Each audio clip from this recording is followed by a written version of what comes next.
So I want to welcome everybody back to Startup Grind Houston.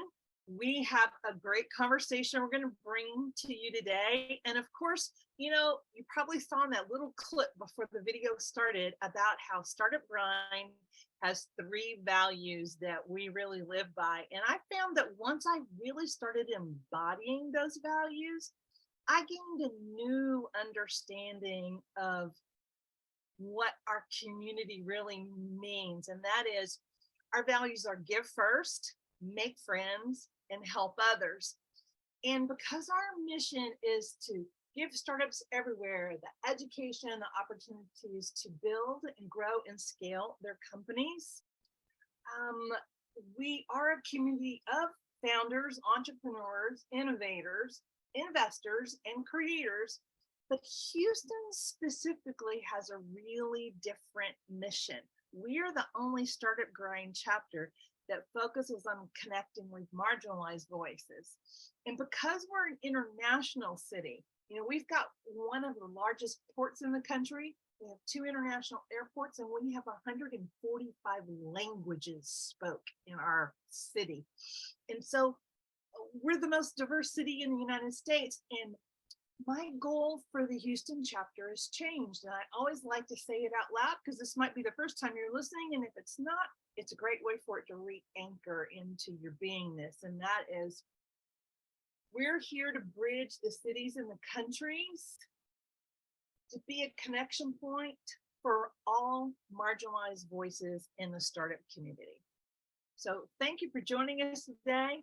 I'm really excited that, we're bringing you minds and voices that a lot of people really haven't heard from. And today we've brought you Laura Miller because her and I met on LinkedIn, and she has a really fantastic post on and conversations on what does it mean to operate in the space of AI with ethics. And I'm going to hold my hand up and say, I don't know what just happened on my laptop, but I lost my Zoom page. So Laura, do us a favor, give us a little snapshot of who you are. And I'm going to try to get everything all back on one screen. We know these live meetings go that way, so we'll just roll with it. So my name is Laura Miller. I am the Director of Ethics at Shadowing AI. I am also an ethics instructor.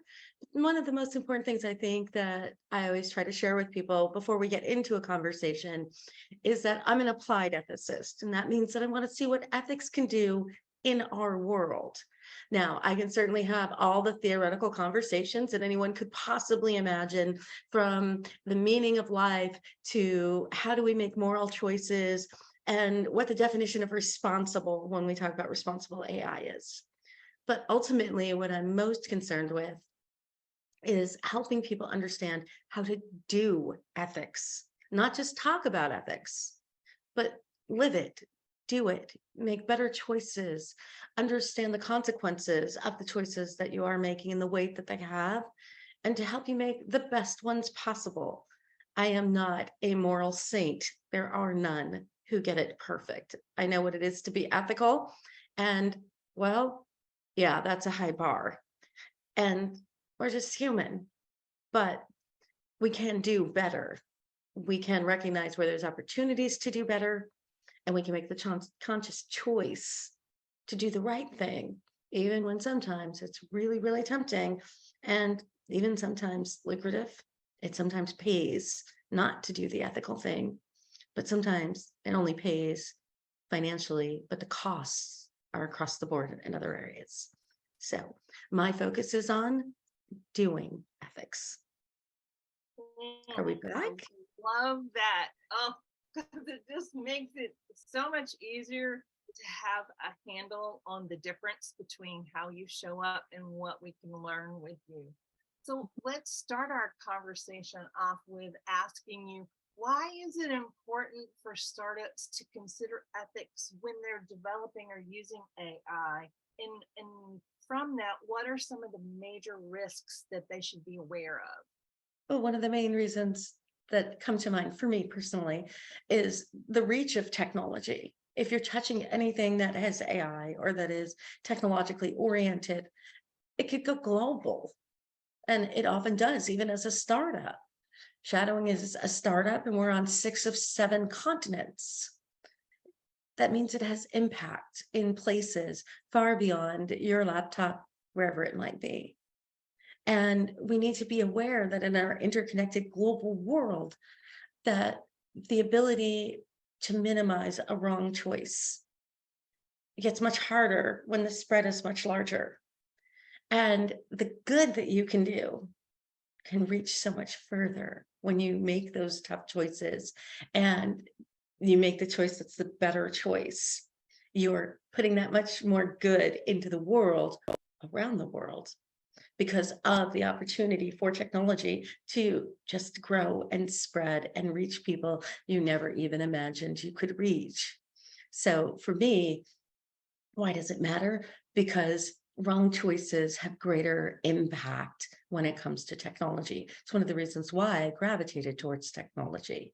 It's because of the size of the impact. The choices matter that much more. It's interesting because in all fairness, when we start looking at what's happening around the world right now versus just 5 years ago, it's significantly different.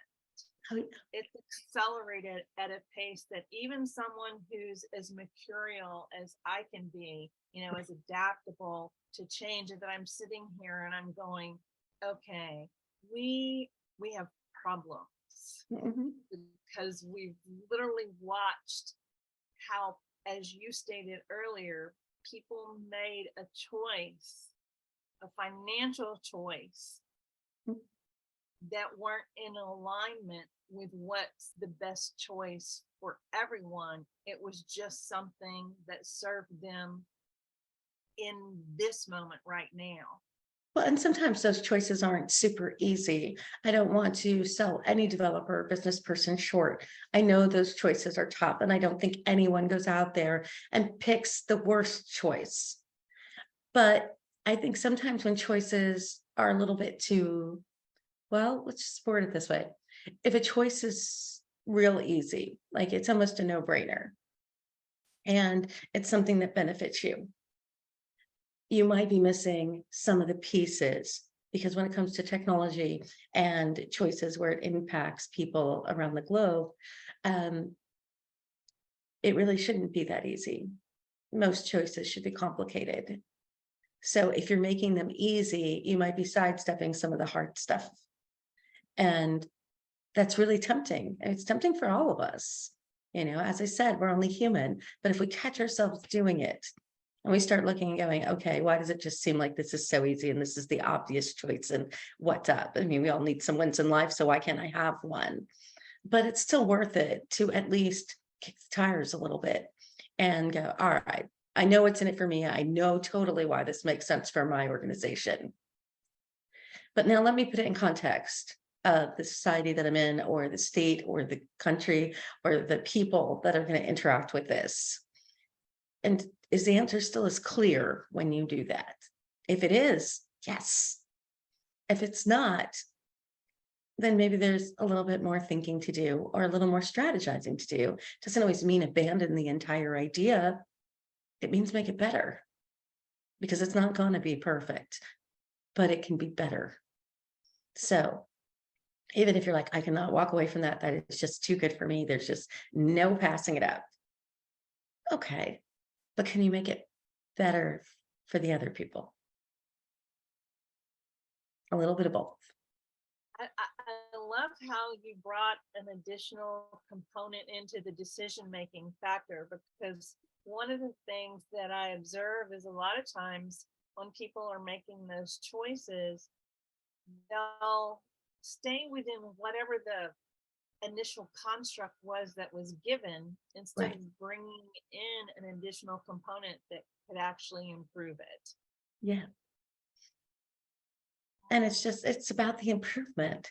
Like I said, you're not going to get to perfect. Now, please don't do performative improvement. Don't make it look like you improved it when you didn't, but actually find a way where the people that are going to interact with whatever technology you're using have a little bit of an easier time of it, get something else out of it for themselves as well.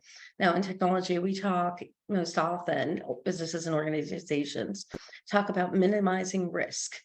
And that's a valid concern for any business. Of course, we want to minimize risk. We'd like the business to still be here tomorrow. But here's an interesting thing. There's a second way to look at things, or a dual way to look at things. One is minimizing risk. The other is we call a rights-based view, which is what are the rights of the people that I'm interacting with? What would they want and how would they want to be treated? Imagine if you could minimize your risk and maximize their rights, how that would feel to both of you.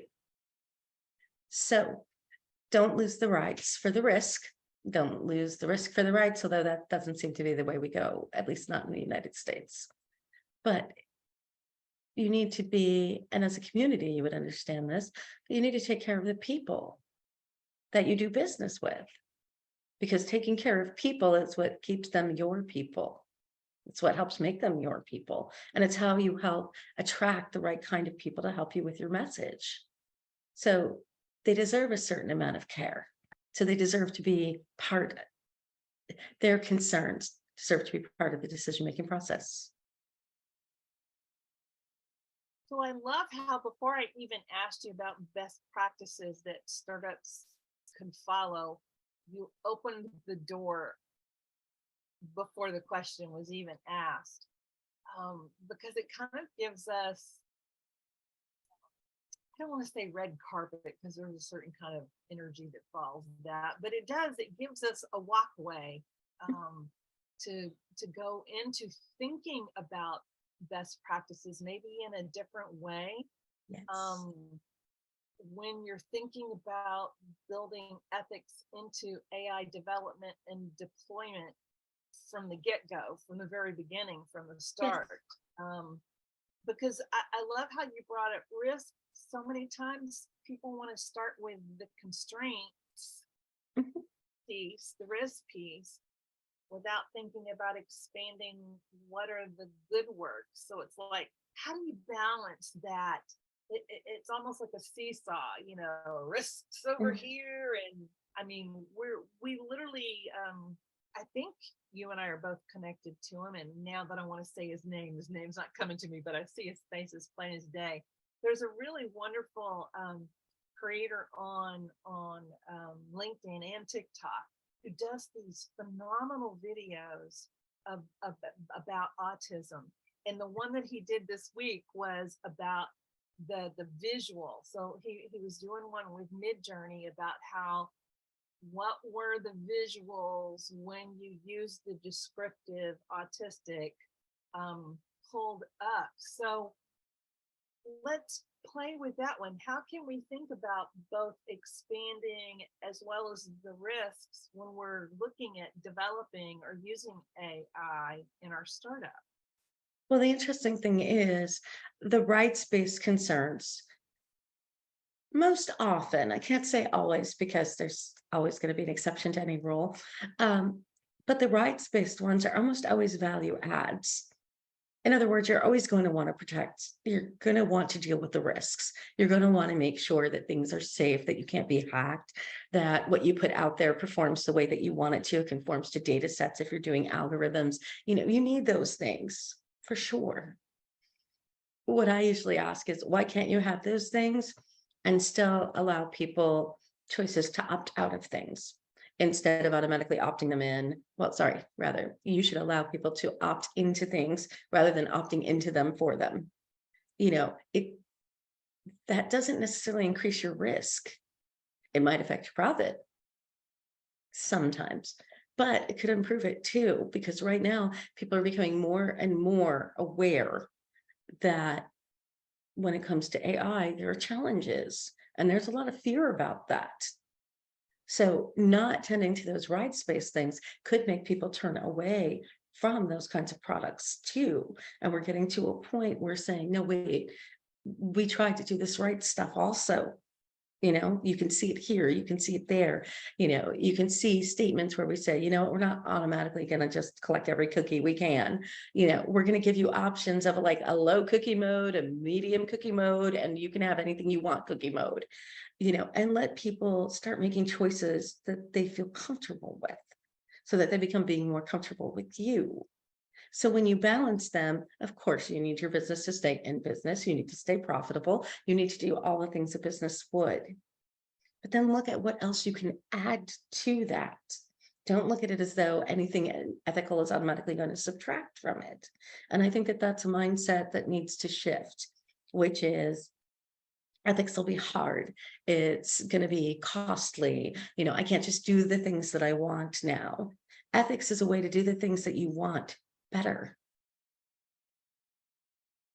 So why would you not? I love how you're expanding the conversation in a really different way.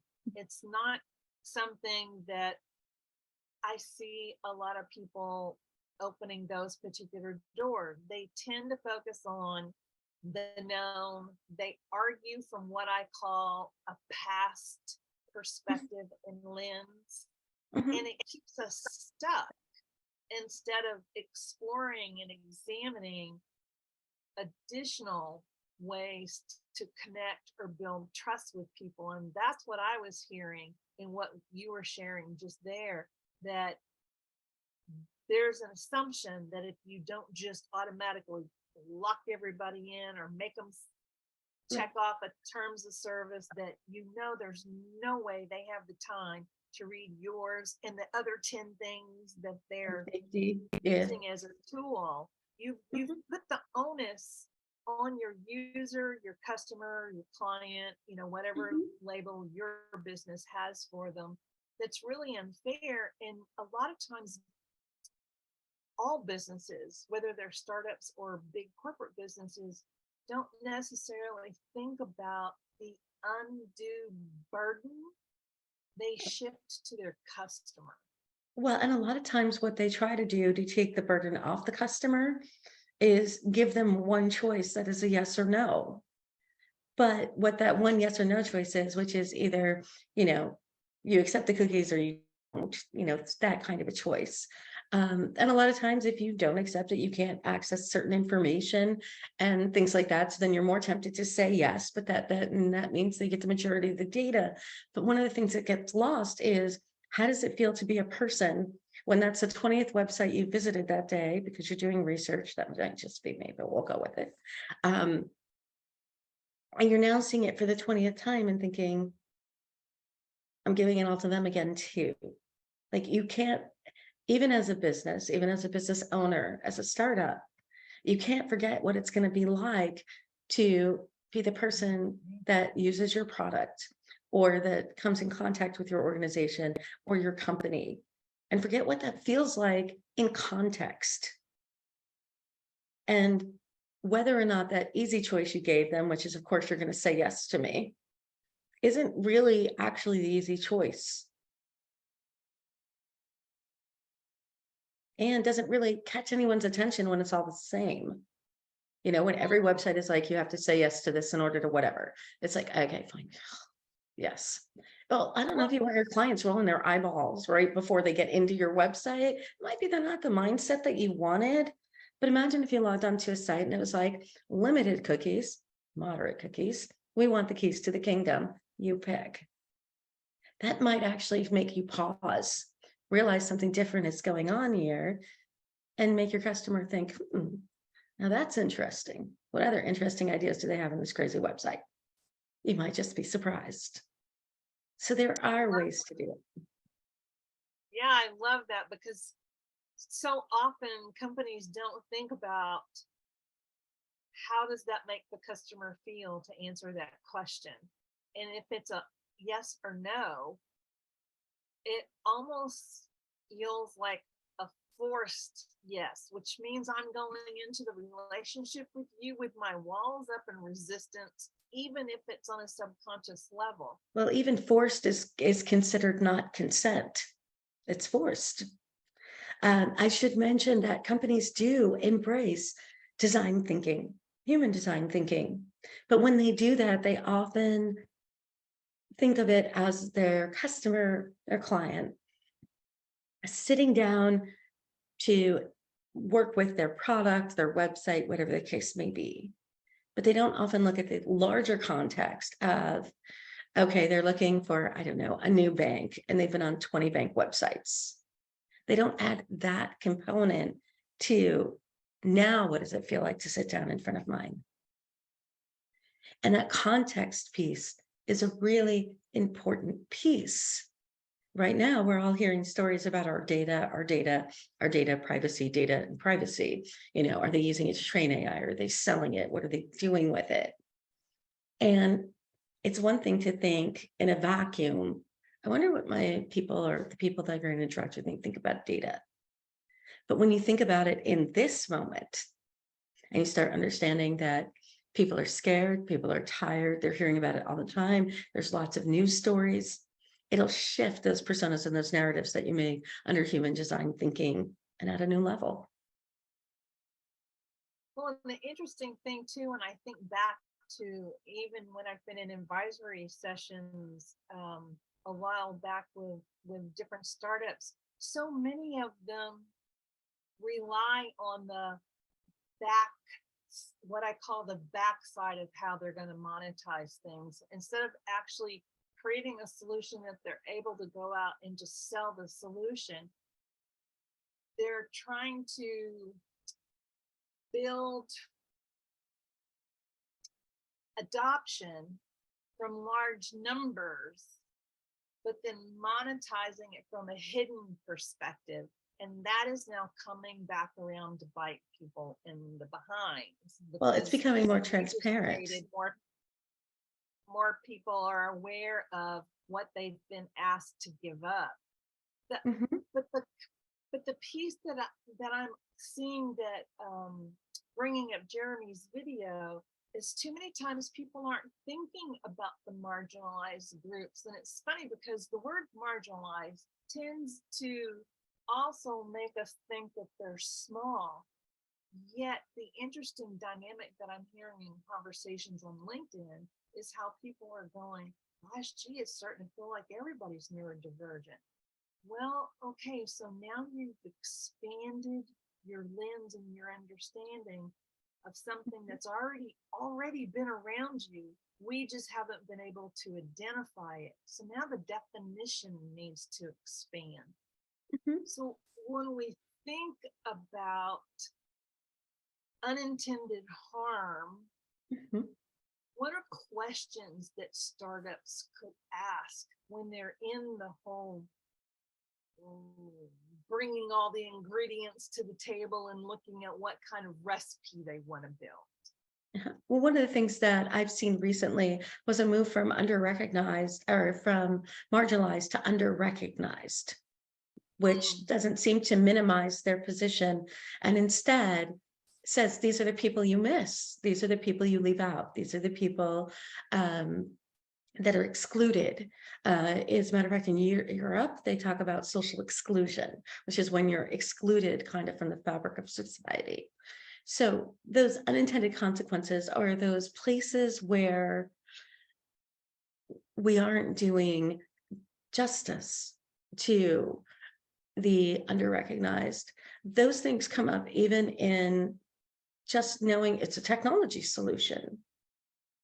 We assume everyone has access to technology.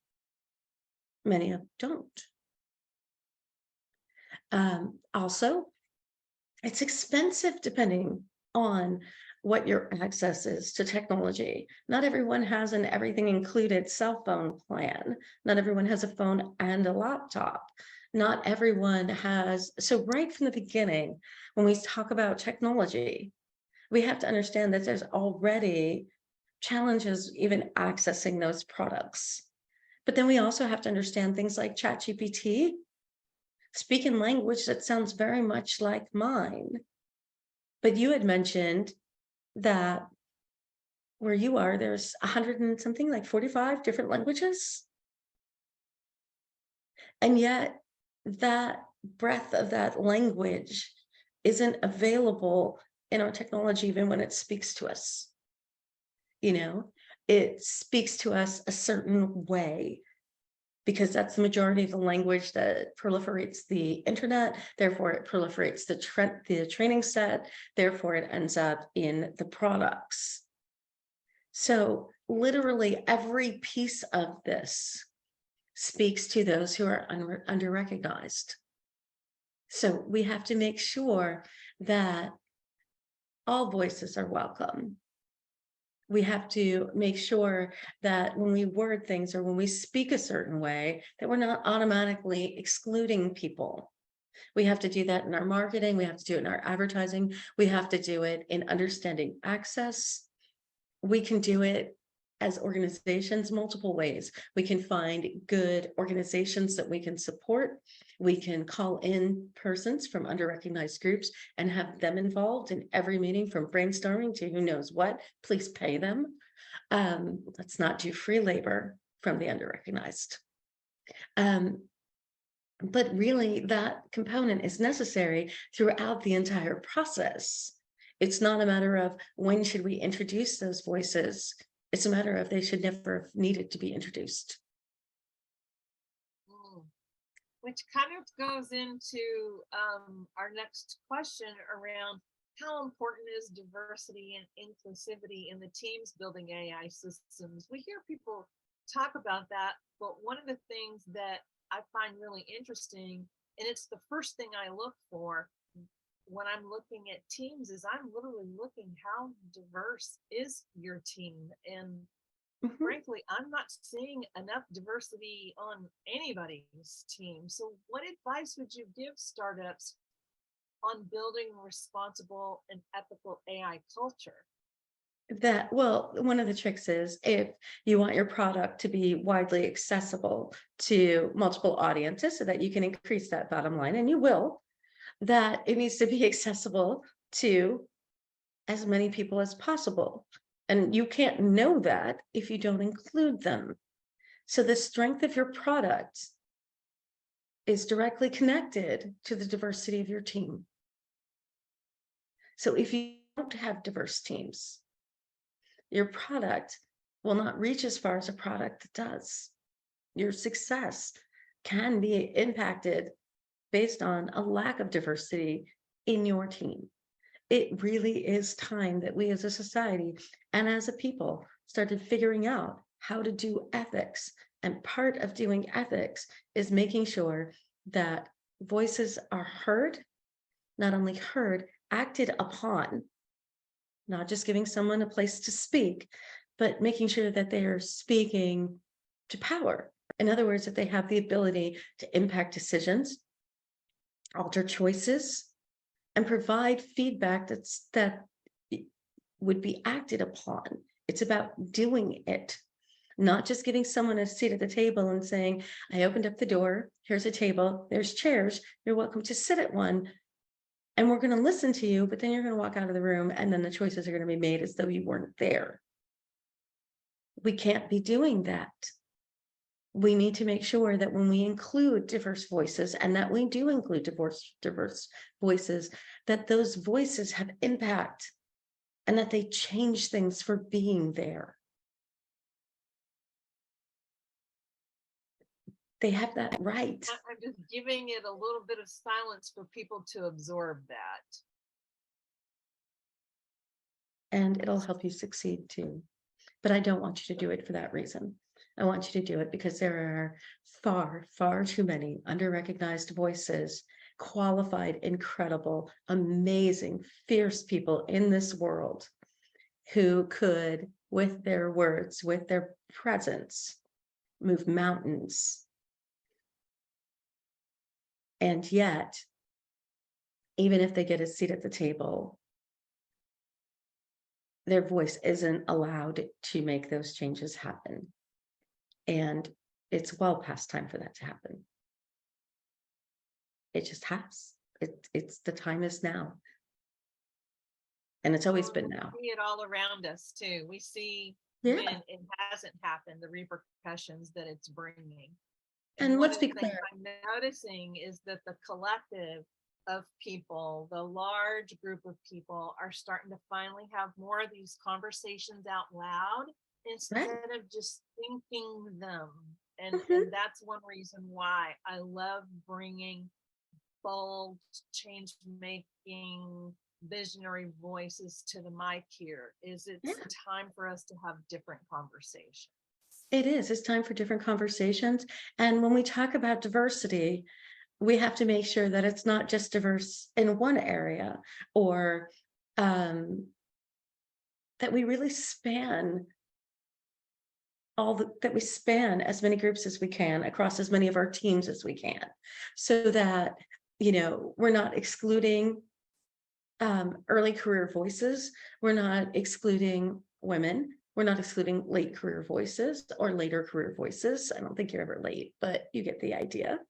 Um, Along with different representations of people across race, across color, across culture, across society, across language, in ways you've never imagined.